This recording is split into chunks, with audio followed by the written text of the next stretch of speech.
Olá, sejam bem-vindos ao Formas de Arte. Aqui nós estamos falando de cada episódio com um tipo de arte diferente. Sou Vanessa Nogueira e o episódio de hoje é a forma de dança que se chama balé. Bom dia, eu sou Beatriz Portes e no programa de hoje você saberá como está a vida dos bailarinos durante a pandemia, curiosidades sobre o balé e um pouco da história dessa dança. Eu sou Yasmin Luz e no fim do programa teremos uma roda de conversa com temas diversos sobre essa pauta. Vamos começar?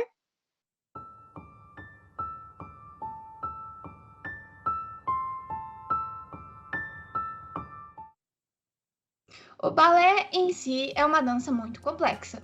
Algumas meninas conhecem pelo fato que a mãe deve ter colocado em alguma escolinha de balé quando criança. Estamos enfrentando nesses tempos uma pandemia que está durando 1 ano e alguns meses. Mas o balé, como ficou nesse tempo? Novos formatos de aula foram adquiridos e os ensaios precisaram ser totalmente repensados para que houvesse maior segurança e, ao mesmo tempo, cumprir com o que o balé pede. Nós conversamos com Elis Marina Rocha Ramos Maier, de 24 anos, e ela comenta como está sendo a atividade em modo online e presencialmente. Então, Vanessa, o balé no tempo de pandemia está sendo bem complicado. No começo, eu achei bem legal, sabe? Tô em casa, pego ali minhas coisas, abro o computador, a gente faz em forma de turma. Só que conforme o tempo foi passando, todo mundo foi desanimando um pouco. Então, o balé online hoje para mim ele já é quase inviável, porque ele perdeu muito o seu aspecto social. E para mim ele é muito importante porque eu vejo o balé meio como balé terapia. Ele me ajuda em todos os problemas da minha vida e eu preciso desse contato social que tem com as pessoas. Então, o balé em tempo de pandemia está sendo bem difícil. Quando dá para ter aula presencial, que ele fica bem melhor. Já a Erika Alves, bailarina, mestranda e pesquisadora de dança, olha com outros olhos para as aulas remotas.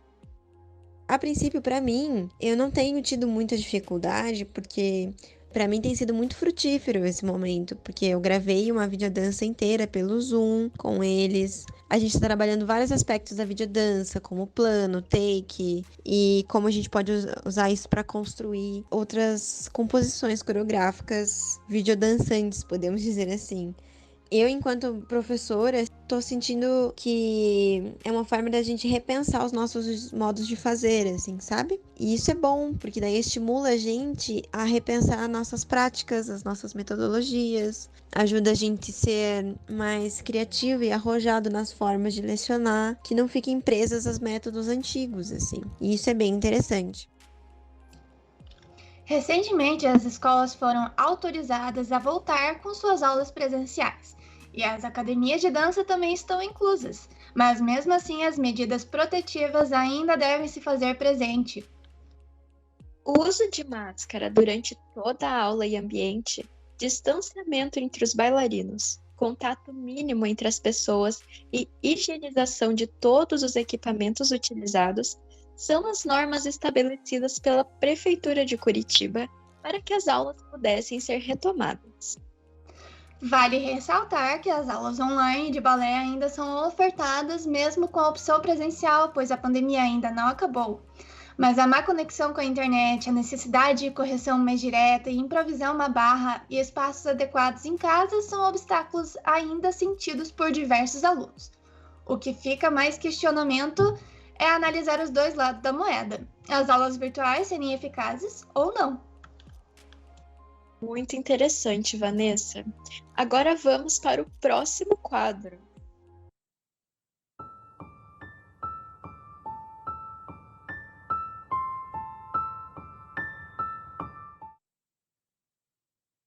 Agora vamos ver algumas curiosidades sobre o balé. Até o século XVIII, os sapatos tinham salto e não permitiam que os dançarinos ficassem na ponta dos pés. Depois da Revolução Francesa, as sapatilhas sem saltos vieram acrescentando movimentos mais elaborados à dança. O balé mescla a prática do esporte físico com exercícios mentais. Desenvolvimento da postura, a flexibilidade, a concentração, a paciência e o conhecimento do próprio corpo. As famosas sapatilhas de ponta só foram introduzidas no aprendizado depois de aproximadamente 4 anos de prática. Os bailarinos profissionais saltam por volta de 1 metro do chão. E o tutù italiano é uma sobreposição das saias curtas e rígidas, que são costuradas em formato de pétalas. A história do balé clássico inicia nas cortes italianas, no início do século XVI. Os principais ritmos do balé são o allegro, saltos e outros passos animados, o adagio, lento com passos mais calmos. A aula costuma ser dividida em exercícios de preparação e condicionamento físico, com alongamento, exercício com um apoio de barra, como o plié, GT e o passé. Há ainda sequências no centro e na diagonal da sala. Em dias específicos, ocorrem os ensaios de coreografias. Alguns bailarinos reconhecidos mundialmente são Mikhail Baryshnikov, Anna Palanov, Carlos Acosta e Isabella Boisliston.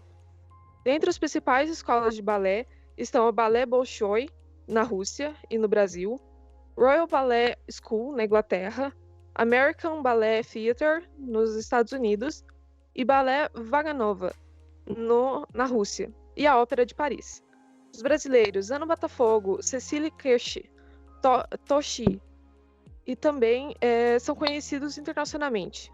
Com o passar dos anos, o balé saiu da exclusividade das cortes europeias e hoje muitos projetos abrangem a população emergente, como, por exemplo, o Balé da Ponta dos Pés e Balé Manguinhos, no Rio de Janeiro. Em Curitiba também existem projetos como, por exemplo, o Projeto Anjos da Cidadania, escolas como o Teatro Guaíra e o Bolshoi, no Brasil. São gratuitas para alunos escolhidos mediante seleção.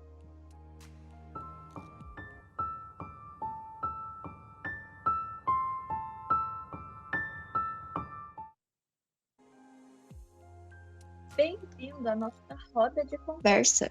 Hoje iremos falar sobre o tema balé. Sejam bem-vindas, Heloísa e Vanessa.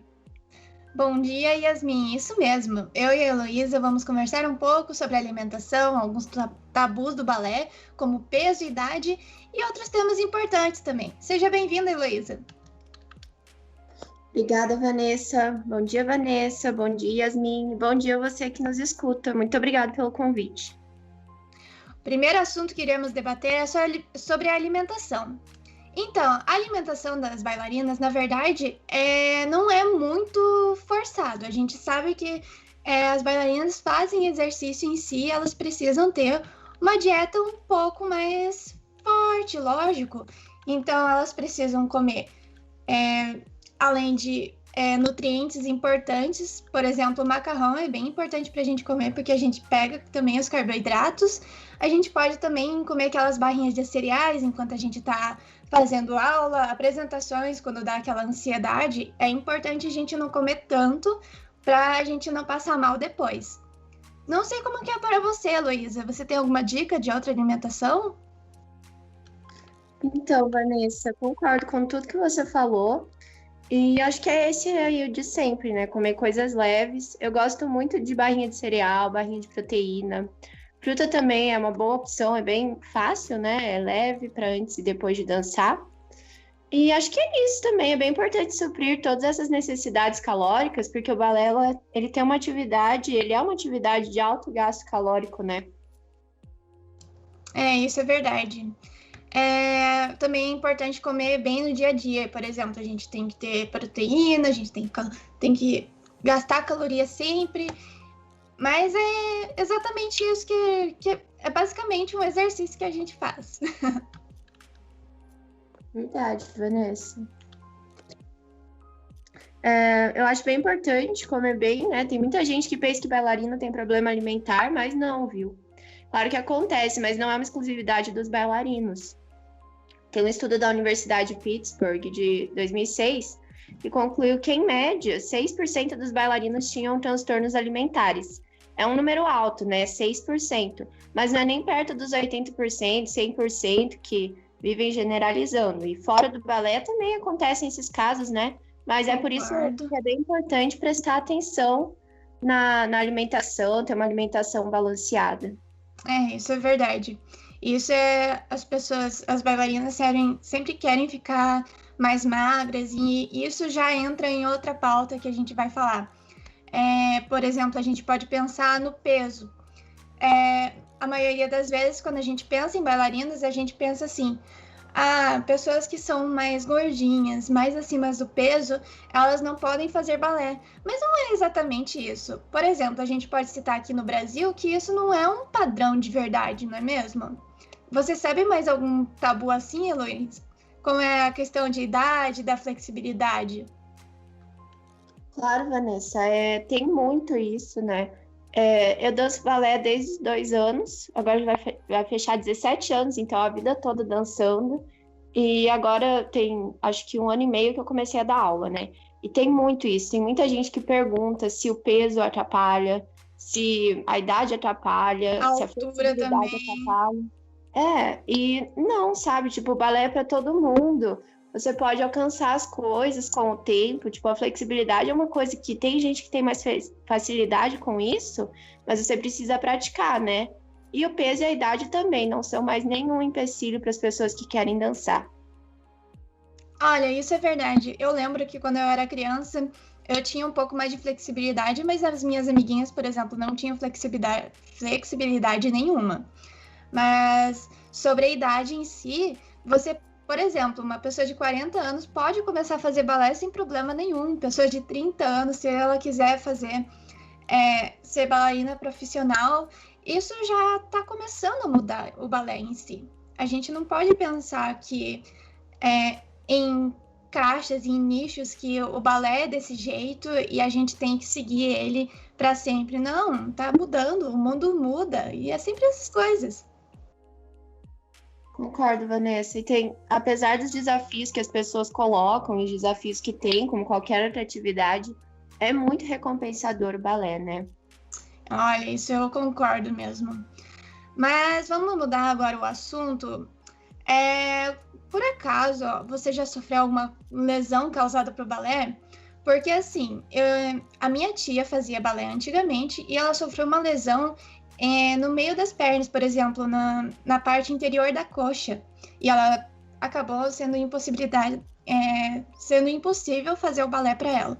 Outra menina também que eu trabalhei com ela no balé, ela teve problemas no joelho que ela não podia mais esticar eles, fazer saltos, e infelizmente ela teve que parar de fazer o balé por causa disso, de tanto esforço. Nós podemos também citar a Ana Botafogo, uma das bailarinas mais famosas aqui do Brasil, que ela também não se deu muita conta da dor que ela estava sentindo na perna. Então, de repente, ela acabou torcendo o pé e teve que se afastar das sapatilhas. Atualmente, ela está bem melhor, mas a gente sempre tem que tomar muito cuidado com essas dores e lesões. E como que foi essa questão para você, Heloísa? Com certeza, Vanessa, tem que tomar muito cuidado. Igual você falou sobre a sua tia, aqui entra toda a questão da flexibilidade. Quando eu fazia balé, quando eu comecei, né, que eu era pequena, tinha muito essa questão da flexibilidade.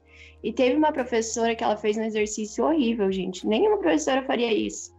Ela colocou todas as alunas assim na parede, ela abriu a nossa perna assim com força, e aquilo lesionou a minha virilha, sabe? Eu tinha uns 8 anos, eu fiquei traumatizada. E hoje eu entendo que a abordagem que ela teve não foi nem um pouco uma coisa assim de balé, nem um pouco profissional. Também já aconteceu de tendinite, né, dor no joelho, que é porque é a maneira que você força, mas com o tempo você vai aprendendo como que é a técnica para não se machucar. E já aconteceu de eu quebrar meu pé, mas fora do balé, e aí precisei ficar um pouco afastada, e foi um desafio depois para voltar, principalmente para as pontas.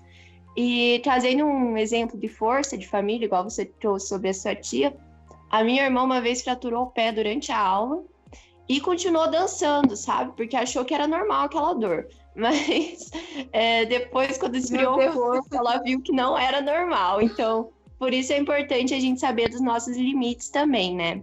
Que absurdo, né? É um momento muito tenso. A gente acha que é uma dorzinha, mas de repente acontece que você quebrou o seu pé. Isso é bem triste, na verdade, né? Mas nossos relatos, esses relatos a gente tem que lembrar muito bem que é importante fazer exercício físico. Além do exercício físico, você precisa fazer um aquecimento primeiro, para depois você entrar nesses exercícios mais explosivos. Por exemplo, para entrar na ponta, você precisa fazer um aquecimento nos dedos, no pé, para daí você entrar na ponta, porque senão você acaba torcendo o pé, quebrando o pé. Isso é muito importante. Mas eu acho muito interessante esses relatos que você deu, Heloísa, porque é importante a gente perceber isso, né? E eu acho que a conclusão que tiramos da importância de respeitar nossos limites, né? Com certeza. E além de respeitar nossos limites, entender que tem profissionais e profissionais. Se em algum lugar você vai fazer balé e você não tá feliz, procura outro lugar, gente. Vai ter algum lugar que você vai se encontrar, que você vai ficar feliz. E a idade, nada é um limite, assim. Então, façam balé, é super legal. Isso eu realmente concordo. Muito obrigada a todos. Pode falar, desculpe. Desculpa. Muito obrigada a todos. Muito interessante essa roda de conversa com a nossa Heloísa e a nossa Vanessa. Trouxe muitas curiosidades sobre o mundo do balé, que muitas pessoas ainda não conheciam. E assim acabamos o nosso programa Formas de Arte. Agradecemos a todos que nos ouviram. E esperamos vocês no próximo programa. Até mais!